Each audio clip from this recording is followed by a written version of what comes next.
Good morning বন্ধুরা, বং blogger Nivedita চ্যানেলে তোমাদের সবাইকে স্বাগত। দেখো, আজকে ব্রেকফাস্টে খাবো কচুরি। কড়াইশুঁটিটা তাই ছাড়িয়ে নিলাম। তারপরে কড়াইশুঁটিটা পেস্ট করে নিয়ে এখানে একটা মশলা ভেজে নিচ্ছি, ধনে, জিরে, শুকনো লঙ্কা আর গোটা গরম মশলা। তারপরে এটা রোস্ট করে পাউডার করব। কড়াইশুঁটিটা পেস্ট করে নিয়ে এখন ভেজে নিচ্ছি। এর মধ্যে দিয়েছি আদা, কাঁচা লঙ্কা, নুন, মিষ্টি, হিং আর ওই ভাজা মশলার একটু গুঁড়ো। তো কড়াইশুঁটির পুরটা ভরে এখানে দেখো এখন ভাজা হচ্ছে কচুরি। এদিকে একটা ভাজা হয়ে গেছে আর এদিকে চলছে বেলা। এই পুর রয়েছে এখানে, দেখো দুটো পিঠই বেশ সুন্দর করে বেলা হয়ে গেল, ভাজা হয়ে গেল গরম গরম কড়াইশুঁটির কচুরি। দেখো, ব্রেকফাস্ট আমার রেডি হয়ে গেল। গরম গরম কড়াইশুঁটির কচুরি, আলুর দম, সঙ্গে লিকার টি। দারুণ ব্রেকফাস্ট।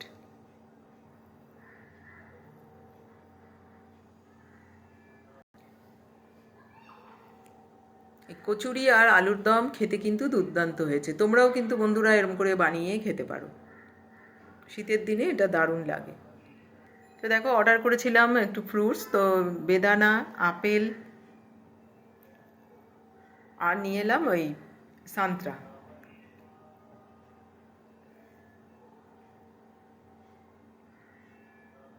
আর নিয়ে এলাম অল্প ফ্রুটসের সাথে ওই পেঁয়াজ কলি আর বেগুন।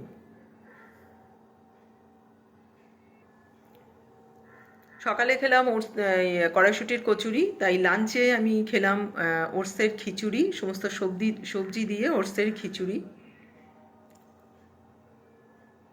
আর তার সাথে খেয়েছিলাম তোপসে মাছ ভাজা। এই তোপসে মাছ ভাজাটা কিন্তু খিচুড়ির সাথে, ওটসের খিচুড়ির সাথে দারুণ লাগছিল।